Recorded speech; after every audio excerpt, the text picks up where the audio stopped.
Hola a todos, estás escuchando Sin Briefing y a lo loco, el podcast de marketing y comunicación de Team Lewis. Como ya sabes, siempre estamos inspirándonos a través de nuestros invitados, de sus experiencias, y hoy es uno de esos episodios en los que sí o sí vas a sacar un aprendizaje. Antes, por eso, de entrar en harina, quiero presentar a Juan Feal. Muy buenas, Juan, ¿cómo estás? Hola Dani, muy contento de estar aquí otra vez más. Además, como decías, hoy tenemos un gran invitado, un experto en redes sociales. Casi podríamos decir que es uno de los community managers más famosos de España, sobre todo tras su paso por el Twitter de la policía. Así que seguro que es una charla muy interesante. Te dejo que nos lo presentes. Y tanto, en este episodio tenemos con nosotros a Carlos Fernández Guerra, director de Digital y Social Media en Iberdrola. Carlos tiene un perfil tremendo en el mundo de la comunicación. Para hacer un resumen rápido, estuvo 2 años en Leroy Merlin, en la parte de comunicación interna, 10 años en Renfe, intercalados con otros proyectos muy enfocados a prensa, también comunicación y RSC. Y después, que ya iremos al detalle, pasó 7 años en Policía Nacional como responsable de redes sociales y community manager. Ahora, en Iberdrola, desde hace 7 años, un carrerón. Carlos, bienvenido al podcast.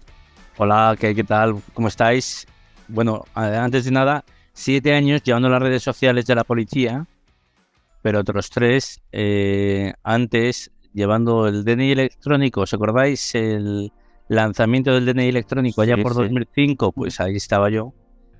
Mentí, algo muy propio de mí, contar una mentirijilla y fue decir que era un experto en comunicación tecnológica para que la policía me fichara. Y bueno, más o menos coló.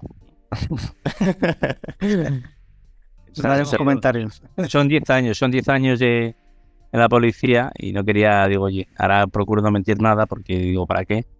Pero quería aclararlo, que esos primeros años en la policía también fueron muy frustrantes, pues porque el proyecto era muy bueno desde el punto de vista de administración, de seguridad y bueno, y todo un reto tecnológico. Pero luego era muy frustrante porque la experiencia de usuario no importaba a nadie y bueno, ese proyecto acabó como acabó, pero vamos, me aportó a mi experiencia en la comunicación y mi desesperación por ver que era imposible poner de acuerdo a los muchísimos organismos implicados en orientarse al usuario. Era una pregunta que queríamos hacerte antes, por eso, no sé si quieres comenzar hablando sobre cómo empezaste en el mundo de la comunicación y las redes sociales, cómo llegaste hasta Policía Nacional, cuál fue ese camino. Pues la verdad es que fue trabajar en comunicación empresarial. Antes había trabajado en periodismo económico, financiero. La verdad es que me gustaba, casualmente, porque yo creía que no me iba a gustar. Hice un máster y me encantó, no os voy a engañar. Y de ahí, bueno, pues comunicación empresarial, institucional, haciendo ñapas, ¿vale? Porque no eran grandes proyectos, pero luego también disfrutando mucho. No trabajé sino trabajaba para, ¿vale? Externamente. Uh-huh. Pues oye, por ejemplo, con Renfe estaba haciendo cosas distintas durante más de 10 años. Adif también, ¿no? Otras instituciones y luego contenidos que entonces no le llamaban contenidos, sino reportajes y bueno, distintos proyectos de comunicación de RSC y de contenidos pues que iba haciendo con distintas empresas, ¿no? Hasta que llegó la oportunidad de la policía, que me parecía un proyecto apasionante porque, oye, era un producto que íbamos a utilizar todos, pero que luego, pues oye, desde el punto de vista de comunicación se diluyó mucho y luego, pues oye, la experiencia de usuario no se primó y tuve la suerte de poderme centrar en las redes sociales. Uh-huh. Estaban naciendo y yo, la verdad es que como al estar naciendo, yo era usuario de ellas, vi que tenía un gran potencial para la policía, pero como estaban naciendo, pues nadie le prestaba atención y ahí fue donde yo pude hacer y deshacer tranquilamente. De hecho, te hiciste muy famoso, el Twitter de la policía se hizo muy famoso por tu gestión, por tu capacidad de salirte quizás de la norma tradicional de las respuestas y más dentro de un organismo como es la policía, ¿no? Y lo que queríamos saber era, sobre todo, como decías ahora, que tú llegaste prácticamente en la fecha de lanzamiento, ¿cómo planteaste la estrategia del canal de Twitter, ¿no? Sobre todo, qué difícil tiene que ser, ¿no? Además, tratar primero con una nueva tecnología, una nueva plataforma en esa época, y luego convencer para poder tener cierta libertad a la hora de gestionarlo, ¿no? Hombre, básicamente tú piensas que yo era usuario de Twitter de la policía y le veía mucho sentido, pero entonces pues probablemente la policía fue de las primeras entidades, no ya solamente instituciones, sino también entidades en España que tenían Twitter, ¿vale? Y yo creo que era Red.es y nosotros, fíjate. Y entonces, básicamente lo hice yo avisando a mi jefe, pues para que no se asustara de si alguien le hablaba de esto, que no supiera de qué le hablaba, ¿no? Pero la verdad es que le dejó absolutamente indiferente. ¿Por qué? Pues porque no era nada llamativo, de eso es, no era nada, le parecía una fricada. Y bueno, me dejó trabajar gracias a eso. Hice una estrategia en la cual era, primero, muy informativa, ¿vale? Pensando mucho en profesionales de la información. Y luego me di cuenta de que era un error, ¿no? De decir, oye, esta red es algo más que contar titulares y contar noticias. Y tiene un público mucho más amplio que contar qué le pasa a mi ombligo y qué hago yo. Y es mucho más orientarme al ciudadano. Y entonces, bueno, la verdad es que ya te digo, tenía mucho éxito. Tuvo mucho éxito el irnos abriendo poco a poco. En 2012 yo creo que éramos la entidad en España o de las entidades más con mayor número de seguidores e interacciones. Pero a mí había algo que me cabreaba mucho y es que nos ignoraban. Es decir, la gente luego hablaba de otras marcas y nos ignoraba a nosotros. Y decidí subir un escalón más, subir poquito a poco escalones, ¿vale? Cualitativos, y fue simplemente hacer mensajes más llamativos. Y el 1 de enero de 2013 puse un mensaje que era que probablemente ayer saliste de juerga, hubo varios desbarres o algo parecido, ¿vale? Y tú has compartido las fotos en redes sociales. Total, como tú sales bien, piensa en tu huella digital y bórralo. Y ese mensaje arrasó, ¿no? Luego, poco a poco iba subiendo cada vez más de prevención del buen uso de redes sociales. Y en febrero, pues también puse algo sobre los hipsters. Entonces se hablaba mucho de los hipsters, ¿vale? Uh-huh. Y también arrasó, incluso acabó apareciendo pues en la sección de cultura de La Vanguardia. Bueno, me iban haciendo artículos de la policía ha hablado de los hipsters en redes sociales, como esto es el fin del mundo, ¿no? Y luego, fijaos, hace justo 10 años hice algo que hoy en día todo el mundo lo vería supernatural, de real time marketing, pero que dedicaron varios artículos y alguno muy escandalizado porque comenté los Goya. ¿Por qué? Por una película que el otro día vi que reponían, que era Grupo 7, una película policial de Mario Casas, y no, yo simplemente decía algo que era muy evidente, y es pues contar las mentiras del Grupo 7, ¿vale? Las películas es una mentira. Y bueno, hubo alguno que creía que era un ataque al gobierno. Otro se montaba una película como, ¿qué hace? ¿Está hablando de cine? No, yo estoy hablando de cuestiones policiales, mostrando la otra cara de la policía. Lo que hoy todo el mundo vemos que es real time marketing con total normalidad, pues entonces fue un shock absoluto, ¿no? Y así poco a poco fuimos subiendo el contenido y también, pues oye, haciendo mucho real time marketing, interactuando mucho. Y el problema, bueno, cuando quisieron mirar los jefes policiales y no policiales, es decir, también políticos, era ya muy tarde. Ya cuando quisieron decir, oye, aquí pasa algo, era ya muy, muy tarde para reaccionar, ¿vale? Básicamente porque estaban todos, todo el mundo ya era muy conocido del perfil y se fijaron, pues a partir del cuarto o quinto artículo de, oye, aquí qué pasa en las redes sociales de la policía. Y la verdad es que me dejaron trabajar, a pesar de, oye, de que había muchas ganas también por otros de que no fuera así, pero me dejaron trabajar y fue un gran, gran éxito. Pues sí, es un caso de éxito que justamente es, para empezar, dejar a la gente con cierto criterio, evidentemente, dejar a la gente trabajar dentro de los departamentos de comunicación y con las nuevas plataformas, que hay una parte de experiencial, de probar con ellas, porque eso es lo que tienen las nuevas plataformas, ¿no? Que tienes que probar cosas nuevas. Y dentro de la comunicación corporativa ya sabemos que es súper complicado que te dejen hacer cualquier cosa que no se salga de lo habitual, ¿no? Con lo cual creo que es un caso muy... Pero también te digo una cosa, Juan, para que te des una idea, yo soy de una tesis que es muy difícil de aplicar y es mejor pedir perdón que pedir permiso, ¿vale?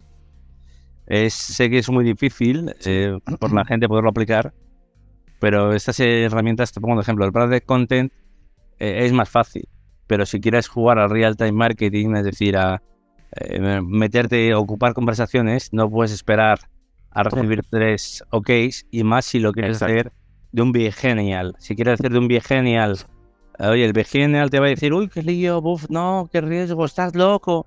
Sí, claro, totalmente. Y es mucho mejor que te lo digan una vez emitido y puede salir mal, ¿eh? Aun siendo profesional de esto, puede salir mal. Pues a veces, yo siempre hablo de que Marc Márquez se ha caído 10.000 veces y ha sido campeón del mundo de todo, ¿vale? Pero a veces cuando estás en elementos de innovación y en escenarios muy complejos, ¿vale? Y no me refiero a los tecnológicos, sino me refiero a los sociales, a los informativos, pues es fácil que alguien se sienta ofendido o alguien se sienta cabreado dentro de tu organización o fuera. Es muy complicado contentar a todo el mundo. Bueno, directamente eso es imposible, pero que te aparezcan problemas es... Bueno, y la verdad es que yo tuve la suerte de abstraerme mucho de la gente y luego, pues hombre, es un proyecto muy, muy intensivo, ¿vale? Muy absorbente, pero también te digo, toda esa intensidad yo creo que es maravillosa en lo bueno y en lo duro, ¿no? En lo duro de ese proyecto también, por supuesto. Me parece muy interesante lo que has apuntado de los OKs, porque es verdad que muchas veces esos feedbacks lastran el contenido o la fecha en la que a lo mejor sale y tememos que se quede obsoleto fuera de la conversación, y evidentemente esos OKs a veces dependen también de personas que quizás no tienen el criterio o el bagaje como para... Absolutamente. Como para poder decidir si realmente estratégicamente tiene sentido o no. Mira, hay 2 temas. Sé que es muy políticamente incorrecto decir esto, pero es así. Por un lado, hablo de si quieres hundir un proyecto, crea un comité, ¿vale?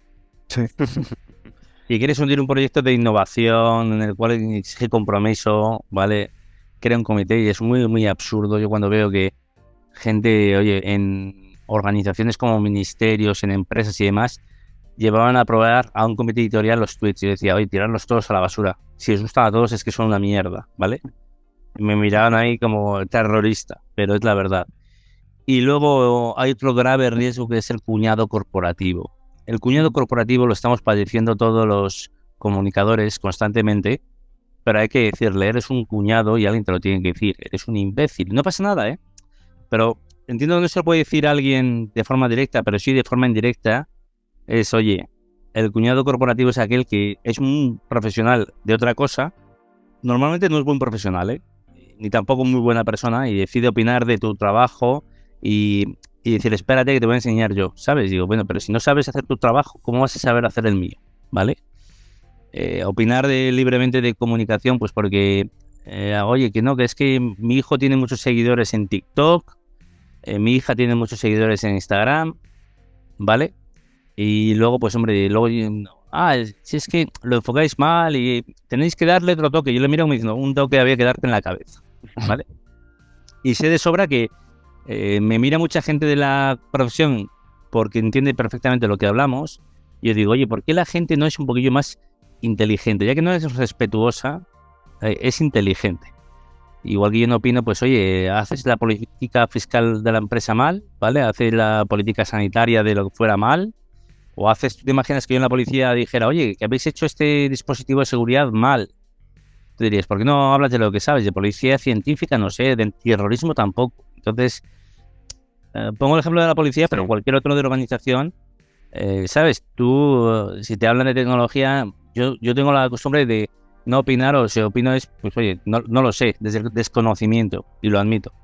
Y el resto, pues oye, ¿qué tendrá este negocio que todo el mundo dice, yo lo sé hacer, ¿no? Esto es como la hostelería, que luego, pues oye, yo sé montar un bar y el 95% acaban cerrando. Pues obviamente porque lo han montado, porque no es lo mismo ser usuario que ser hostelero, ¿no? Y no tiene nada que ver.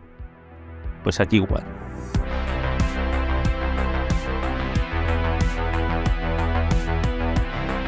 De hecho, lo que hablábamos del engagement, ¿no?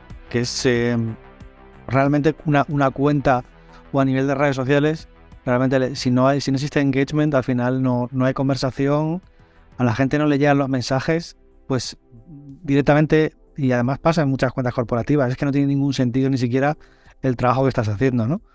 Entonces, a la hora de generar ese engagement, la parte de los copies, la parte creativa y demás, son fundamentales, ¿no? Entonces, no sé si tú sigues, evidentemente, algún proceso creativo a la hora de desarrollar estos contenidos, o es un poco lo que hablábamos antes, es intentar, sobre todo, basándose evidentemente en los mensajes y en la corporación y demás, pero el ser espontáneo, utilizar más la espontaneidad, utilizar más la naturalidad como un arma creativa, ¿no? Hombre, no te voy a engañar, le dedico muchísimo tiempo. Y es más, le digo a mi equipo normalmente que si hacen un copy en 5 minutos es que era muy mal copy, ¿vale? O sea, soy un tío lento y creo que la gente debe ser lenta. Y luego no creo en la inspiración divina, sino que creo en la inspiración que te pille trabajando, ¿vale? Pensando mucho en el tema. Pero también me diferencio mucho de la comunicación corporativa tradicional, en el cual, pues, oye, la gente cree que debe saber mucho del producto que vende, y yo creo que es al revés. Tiene que saber mucho de lo que le interesa a esa buyer persona, es decir, de tu cliente potencial, qué es lo que quiere, qué es lo que le interesa, cuáles son sus gustos, dónde están las oportunidades, ¿no? Y no todo el día hablando de mi producto. Bueno, si vendo tornillos, hablando de mis tornillos, oye, tendré que saber un pelín de tornillos, pero tengo que saber mucho más dónde y cómo puedo vender bien esos tornillos. Lo fácil es mirarnos el ombligo y hablar de yo, mí, me, conmigo, pero yo creo que es mucho más importante orientarse a la gente, a la audiencia potencial y pensar, y eso yo creo que francamente es lo que... Por eso un comunicador puede dedicarse a comunicar distintos sectores, ¿vale? Y en cambio, un técnico en su materia, pues normalmente no. Es decir, puede hacer un buen brand content, un buen contenido sobre su materia, pero no una estrategia de comunicación orientada al cliente, a la audiencia. Otra cosa con la que te has encontrado comúnmente son controls también, porque sobre todo en Twitter diría que es una red social bastante calentita. Seguramente te habrás encontrado con comentarios de toda clase, alguien que te habrá seguido incluso el rollo, las bromas. Imagínate en la policía y en Iberdrola, es difícil imaginar más sitios con troles, más que en política o en fútbol, pero bueno, también te digo, afortunadamente, ¿vale? Si no tienes troles es que igual no interesas para nada tu marca, ¿vale? Tienes que asumirlo, ¿vale? Porque no puedes gustar a todo el mundo. Y luego con marcas, yo suelo distinguir mucho de troles y haters, ¿vale? Para mí un troll es inofensivo y está bien y bueno, solamente te toca las narices un poquito y es lo que pretendía. Y depende de cómo incluso te puede ayudar a amplificar, ¿no? Obviamente. De hecho, las mejores respuestas suelen ser a un troll, ¿vale? Las mejores respuestas que hay siempre suelen ser a un troll, y grandes oportunidades no solamente de amplificar audiencias, sino de generar muy buenos contenidos, ¿no? Uh-huh. Y en cambio un hater, pues simplemente lo que te hace es inconvencible y solamente está encabronado con la vida y contigo y decide perseguirte, molestarte, odiarte con toda su alma, ¿no? Pero el troll yo lo veo mucho más oportuno, bueno, al menos también el curioso, ¿vale? Pero es muy distinto al hater, y simplemente eso sí, también hay que pensar cuando entras al trapo, cuando estás jugando. Yo suelo hablar de que en comunicación digital tenemos que jugar el partido en todos los escenarios, tenemos que adaptarnos, ¿no? Es muy importante adaptarnos al contexto, primero saberlo interpretar y luego saber cuándo es apropiado jugar ese partido, ¿no? Cuando tenemos mucho riesgo y poco beneficio, o al revés, ¿no? Y esas respuestas, o bueno, un contexto complejo, decir, oye, si vas a intervenir, que sepas que te pueden caer las del pulpo, o que puede salir mal, o que puede simplemente pasar desapercibido, que para mí es casi peor, ¿no? Y eso en el fondo yo lo pruebo constantemente, pero hablo mucho de pensarlo bien, ¿no? Y luego también hablo de un término que en comunicación no se suele hablar, y es de audacia. Y yo creo que la audacia es muy importante, no solamente para marcas que creemos que son muy cool, sino para otras también, ¿no? Y hemos visto, pues, desde el Banco Central Europeo, ¿vale?, a un montón de ellos que de repente pues encuentran su oportunidad de existo, ¿vale? Hola mundo, existo y también estoy aquí. No solamente es para marcas super cool y muy fáciles, entre comillas, como Doritos, ¿no? Doritos, oye, pues es muy fácil conectar, con todos mis respetos, Doritos, Pepsi, McDonald's, todas estas, pues oye, alguno pues tiene que la calidad del producto, ¿no? Pues Cruzcampo le hacen muchas coñas con la calidad del producto, que es muy triste, no por él, sino por el producto, ¿vale? Pero todo lo demás, dices, oye, ¿cuándo te metes en fregados de qué hace una marca de esto opinando de X, ¿no? Y justamente hablando de este tema, ¿cómo crees tú que se puede encontrar justamente el tono, o sea, la voz de la marca en redes sociales para que sea auténtica, independientemente de lo que estabas hablando, ¿no? Del sector o del tipo de producto y demás? ¿Cómo crees que se tiene que buscar o cuál es el proceso desde tu punto de vista? Hombre, para mí es muy importante entender primero la plataforma en la que estás, ¿vale? Y es adaptar el código a la plataforma en la que estás. Te pongo un ejemplo. Iberdrola está en TikTok y está en LinkedIn. Y el código es totalmente distinto. Pero también es distinto el código en TikTok y en Reels. Y a veces a la gente le cuesta mucho distinguir, ¿vale? A pesar de que Instagram quiera que sea cada vez más parecido, sigue siendo distinto, no lo olvidemos. Y nosotros detectar esa oportunidad de decir, oye, ese contexto, y luego, pues oye, tener también bien claro que esos códigos, esas oportunidades, el intentar, yo suelo hablar mucho de impactar. Y impactar no tiene que ser solamente gustar, ¿vale? Sino también emocionar, sorprender, no dejar indiferente. O sea, hay un problema aquí, es que somos todos muy parecidos, cuesta mucho distinguirnos, muchísimo, y eso es un problema evidente, ¿no? Oye, ¿cómo nos distinguimos? ¿Qué podemos hacer? Sí. Y luego, pues oye, a que a la gente le guste, le sorprenda, movilizarle, ¿vale? También hay muchas veces que quieres escandalizarle, ¿no? Saber estar en el momento oportuno, considerar que la gente te considere una oportunidad o algo interesante es muy, muy, muy difícil, ¿no? O ya ser útil, que muy pocos tienen la oportunidad de ser útil para su audiencia potencial. Y eso yo creo que debemos ser conscientes, pero requiere bastante más orientación al usuario y sobre todo saber detectar lo que les decía, diagnosticar bien. Es como el médico. El médico no puede hacer bien un tratamiento si no diagnostica bien, ¿no? Pues lo más importante es saber diagnosticar, y si el diagnóstico lo haces bien y te atreves y con un poquito de creatividad, tiempo, trabajo, ¿vale? Y orientación a la gente podrás conseguir, ¿no? Justamente lo que decías es lo complicado de hacer el match, ¿no? Entre, por un lado, generar algo en el lector, ¿no? O quien te esté viendo, pero al mismo tiempo tiene que estar en relación con la compañía, con sus mensajes, con su visión, pero con eso que está buscando esa persona, ¿no? Esos gustos, con lo cual tienes que hacer un match entre diferentes cosas para que ese mensaje realmente tenga ese impacto. No vale solamente la provocación, no vale solamente, sino que ahí tiene que haber esa conexión entre varios puntos, ¿no? También hablo mucho de los territorios, es decir, no solamente a veces nos obsesionamos con querer ser muy directos, ¿vale? Muy directos en nuestra planificación de comunicación, en nuestro contenido, en nuestras notas informativas, pero no es lo mismo las notas informativas que el branded content. Y entonces yo digo, oye, igual hay una gran oportunidad para conectar con la gente, ¿vale? Y esa gran oportunidad puede ser, para mí creo que es fundamental, los territorios. Te pongo un ejemplo. Iberdrola pues es desde la lucha contra el cambio climático, las renovables, la innovación, ¿vale?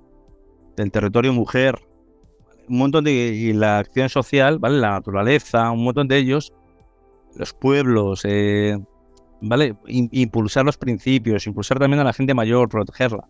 Y eso es mucho más difícil de lo que parece que la gente de fuera del marketing lo entiendan, pero en el medio y largo plazo la gente lo acaba agradeciendo, ¿no? El ver que estás implicado en el medio ambiente, ver que estás implicado con la cultura, ¿vale? Y el trabajar en el medio y largo plazo en contenidos distintos, ¿vale? El deporte, pues bueno, el deporte femenino es otro ejemplo en Iberdrola, ¿no? Y luego en la policía igual, pues oye, cuando yo llegué a la policía nadie hacía prevención.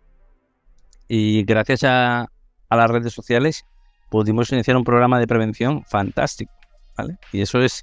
Y la gente dice, oye, que es que igual no tienes competencia directa, bueno, pero sí indirecta.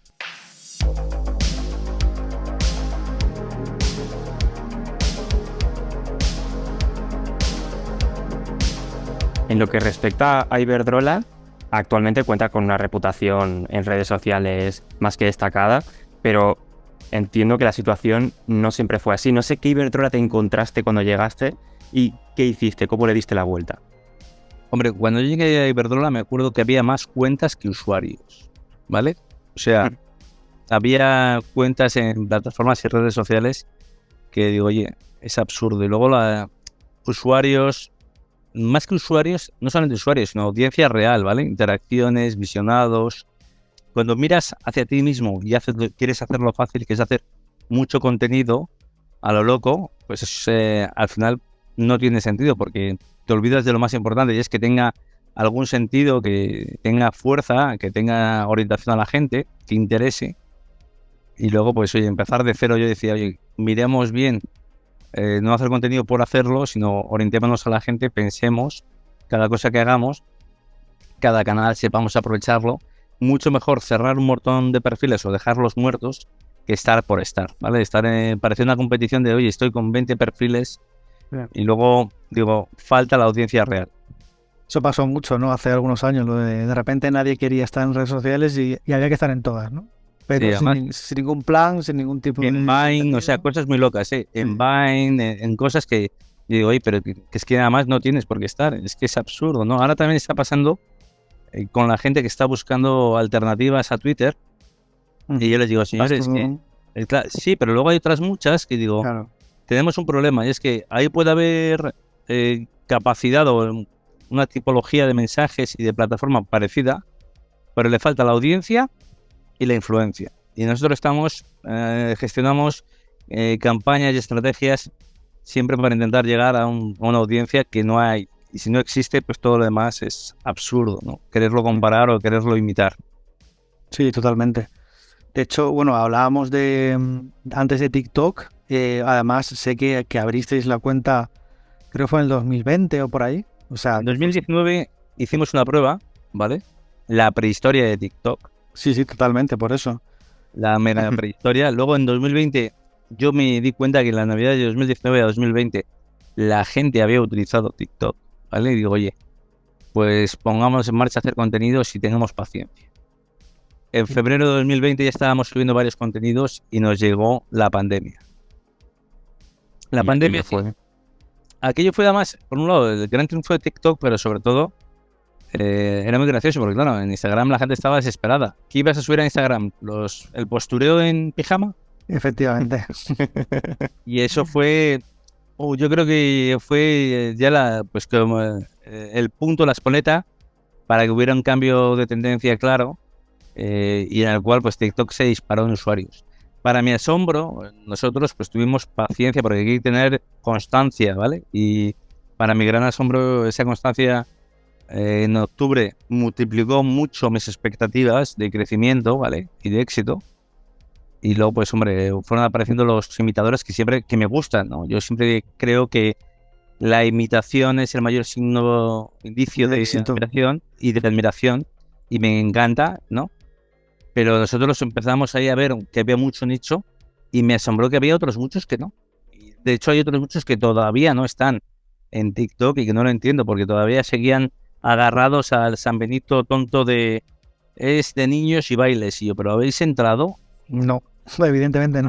No, y luego también en el fondo llega un momento en el cual pues también pasó internamente lo mismo, que al principio pensaron que yo era un imbécil, ¿vale? Como en la policía.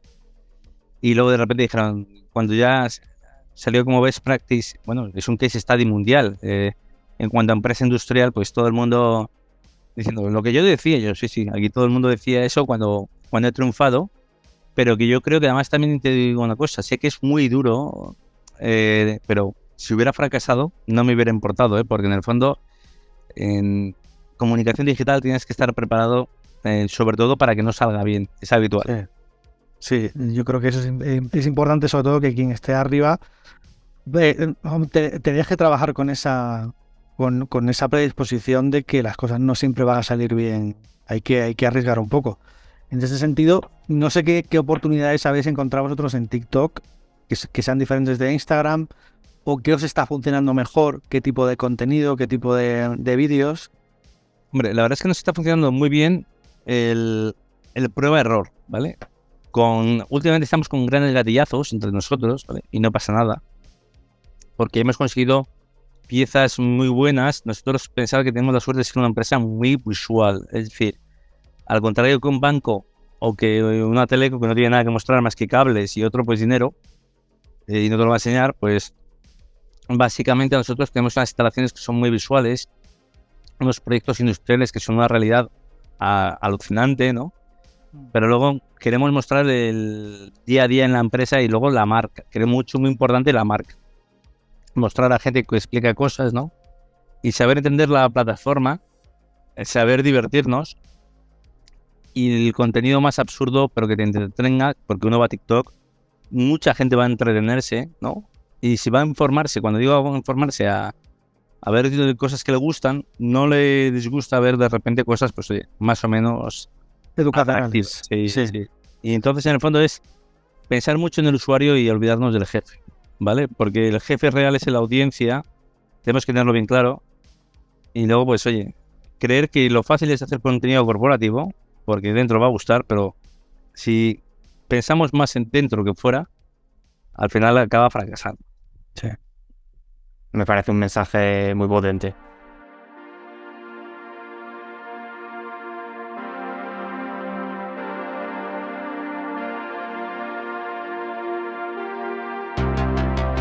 Fuera de esto, también algo que está en auge es el marketing de influencers y obviamente está ligado a las redes sociales. Bueno, es que si no existiría si no fuera por las redes sociales.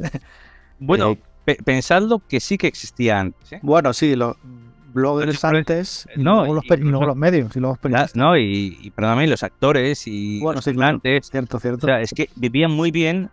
Sí, ¿por qué? Porque tenían el monopolio, ¿vale? Es decir, para hacer un anuncio solamente nos basábamos en actores, cantantes, en todo este tipo de cosas. Celebrities que se llaman hoy, ¿no? Efectivamente. Y negociaban barbaridades sus agentes y ya está. Y ahora, pues oye, paradójicamente, esas celebrities siguen siendo influencers, los buenos de verdad, ¿vale? Y siguen ganando dinero a través del mundo digital, pero claro, tienen una competencia enorme también, no nos vamos a engañar, ¿no? Y además se ha cambiado, como bien decíais, toda esta industria de la comunicación y el marketing, y creo que lo ha cambiado para bien, ¿vale? Sé que es muy difícil, exige mucha más autorregulación por parte de todos, sí, ¿vale? Y hay todavía mucha morralla, absolutamente. Y pero una gestión profesional con los influencers y una gestión racional, ¿vale? Es decir, no pretender pagar a un influencer barbaridades, porque da igual, ¿vale? Y creo que tiene que ver los números. Yo hablo mucho de que los números son los números y tienen que salir, ¿no? Sí. Y luego, pues, a veces, pues, también es muy importante el saber elegir. Saber adaptarse en qué línea estamos, en qué línea jugamos, porque tenemos la tentación siempre de creer, bueno, oye, pues Ibai no encaja para un producto de belleza. Es que Ibai igual encaja él, pero su audiencia no para otro tipo de cosas. Sí. Y luego saber elegir también, pues oye, no demasiado internacionales, salvo que tu producto sea muy internacional, hacer un contenido natural, es decir, evitar las tentaciones fáciles de hacer publireportajes muy malos. Nos está pasando también con el branded content, que hay una fiebre muy loca del branded content, y yo digo, oye, sí al branded content bueno, no al publireportaje malo. Que tenga sentido. Yo creo que ahí se están regulando mucho ellos también, los influencers, porque saben que tienen que introducir un contenido que tenga sentido dentro de su discurso y de su trabajo habitual. Y eso, quieras que no, también hace que funcionen las cosas, ¿no? No, como te decía, no tiene sentido que patrocine una cosa que no vaya con su público, ¿no? Pero a veces tenemos el problema de que cuando el cliente es muy terco, ¿vale? Así que claro, te lo digo. Sí. El cliente al final, no el cliente final, sino la empresa que lo contrata, que yo quiero que hagas esto y no quiere escuchar, ¿vale? Y le parece demasiado civilino o no, esto no me gusta y quiero jugar a ser Spielberg. Yo suelo bromear diciendo, ya estamos con otro Spielberg, ¿vale? Que quiere hacer una pieza que sale mal, ¿vale? Que sale muy mal, pues eso lo acabamos viendo y decir, oye, ¿por qué no dejas a los profesionales? Suelo decir yo, deja que se equivoquen los profesionales, ¿no? Y luego la naturalidad de los influencers, que si no, como lo quieras esforzar un poco, queda muy, muy mal la marca y el influencer. Sí. Pues a mí, sobre todo lo que ocurría antes, ¿no? Pero yo creo que los influencers también empezó con el mundo del blogging, ¿no? Que era eso de abrir espacios, ¿no? A nichos que antes era muy complicado que te encontraras información de forma habitual, ¿no? Y además muy, muy técnica o muy de, pues eso, de gente que le encanta un tema, ¿no? O sea, que te puedes ir desde, no sé, expertos en sellos hasta cualquier cosa más loca del mundo, ¿no? Y esos espacios y esa forma de conectar con esa audiencia que de otra forma sería muy complicado, ¿no? Pues es una forma en la que estamos trabajando ahora que hace 15 años no hubiésemos pensado, ¿no? Esta comunicación no tan profesional, ¿no? O que se está profesionalizando, pero que antes era pues imposible. Pero tenemos además el problema, tanto con los blogs como con todo lo demás, y también con medios digitales, ¿vale? De la dependencia extrema de algoritmos por la accesibilidad. Yo muchas veces pongo el ejemplo de Playground, ¿vale? Y bueno, plataformas digitales similares que triunfaron en su momento y que pusieron todos los huevos en determinada cesta. Y luego, pues oye, bloggers y demás, pues de repente un día triunfan, pero si la plataforma se va al garete, ahí. Y estamos viéndolo mucho, además, en caso de influencers, pues por un lado, tenemos ahora influencers, instagramers que quieren adaptarse a TikTok porque están viendo las orejas al lobo y no todo el mundo lo consigue. Estamos viendo un montón de tiktokers que no se plantean irse a otras, ¿no? Pero luego también estamos viendo ahora a la gente obsesionada con LinkedIn y eso nos implica también ver de repente lo que ellos se autodenominan storytellers, ¿vale? Yo suelo bromear diciendo, bueno, algunos somos smoking sellers en vez de storytellers, ¿vale?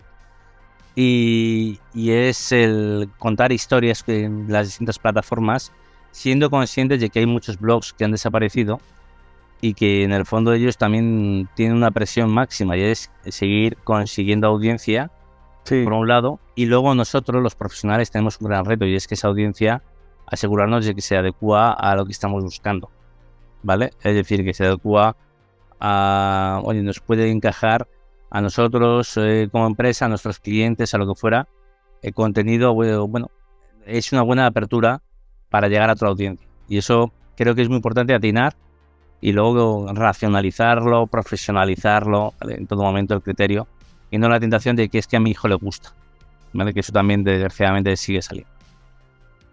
Totalmente. De hecho, es que también es cierto que la dictadura de las plataformas, al final están, todos estos influencers están supeditados a Google, Amazon, Facebook, que son los grandes, ¿no?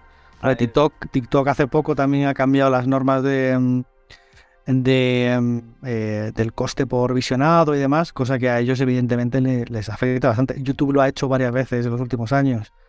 Claro, cuando tú estás trabajando para una plataforma que pueda hacer excepto si eres un gran creador de contenidos tipo Ibai, que evidentemente puedes gestionar tus propias tarifas, lo tienes complicado. Complicado.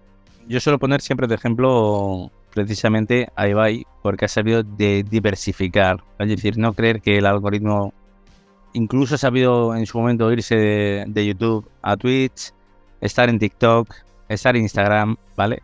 Estar en Twitter y a decir, oye, no me vais a pillar, ¿vale? No me voy a quedar yo solamente. Y fíjate, yo creo que tendría suficiente fuerza como para no depender de ninguno y tener directamente su propia página web, ¿eh? Ya Ibai, sí. Pero sabemos totalmente que hay uno entre un millón y es el problema. Es decir, el gran problema que hay es que los chavales de hoy en día todos quieren ser youtubers o quieren ser influencers y tienen que entender que eso es muy, muy, muy, muy difícil que salga bien. Es muy, muy como el futbolista en mi época y oye, yo creo que eso en el fondo hace un grave daño que la gente crea que lo tiene a su alcance porque tiene el móvil y hace contenido, ¿no? También cuando hablamos de generar contenido, digo, bueno, generar contenido no me parece complicado. Me parece complicado que tenga coherencia, que tenga utilidad, ¿no? Que encaje. Una trayectoria, o sea, si realmente tienes éxito, es una parte de suerte, evidentemente, y porque realmente lo estás haciendo bien. O sea, algo tienes que estar haciendo bien si realmente al final la gente te está viendo un mes, otro mes, y eso lo hemos visto, ¿no? Con Ibai es un caso excepcional, ¿no? Pero vamos, que se ve perfectamente por qué la gente lo ve. contenidos diferentes, contenidos que no los hubiésemos pensado hace 10 años, pero que funcionan y que hay que entender cómo también funcionan las nuevas generaciones y eso de la famosa generación Z, ¿no? Y demás, pero que hay que entender qué tipo de contenidos buscan y cómo llegar a ellos, ¿no? Sí, absolutamente.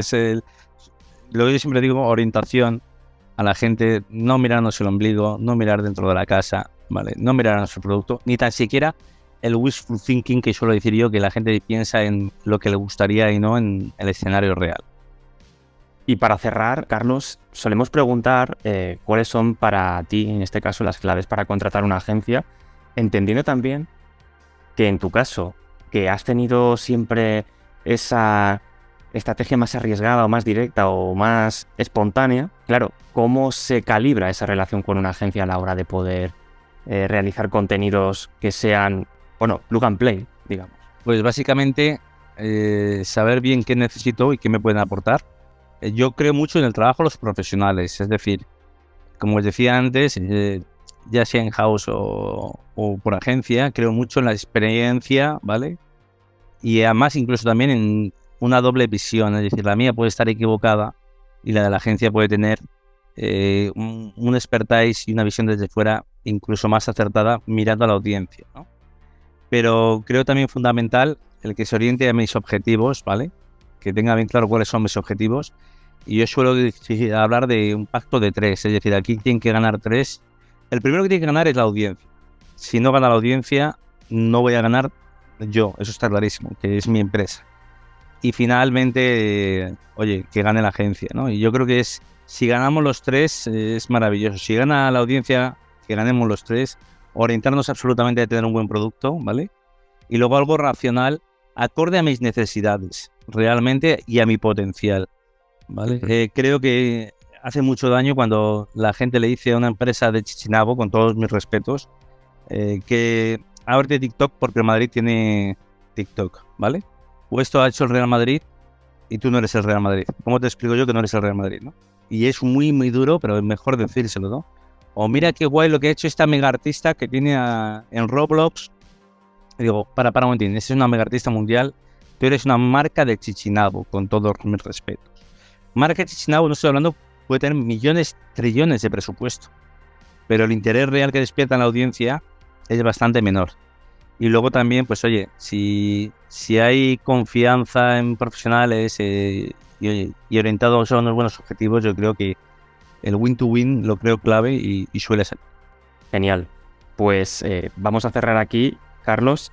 Ha sido un placer que nos hayas acompañado en este rato y, por supuesto, te damos las gracias por haber estado con nosotros. Ha sido un placer. Pues lo mismo digo, un auténtico placer charlar con vosotros tan a gusto sobre lo que nos apasiona, que es comunicación, marketing, el mundo digital y demás. Completamente. Pues muchísimas gracias y Juan, te veo en el siguiente episodio. Pues sí, nos veremos en el siguiente. Ha sido un placer compartir este ratito con Carlos, así que nos vemos en el siguiente episodio. A quien nos escucha, en Team Luis no paramos y si quieres estar al día en comunicación y marketing, en nuestra web puedes encontrar todo tipo de análisis, artículos que te pueden ser muy útiles. Nos puedes seguir también en redes sociales a través de teamluis_es y ver todo lo que compartimos. Y por supuesto, no te pierdas el TikTok, que está bastante divertido y además está subiendo como la espuma. Sin más, nos seguimos escuchando. Hasta la próxima.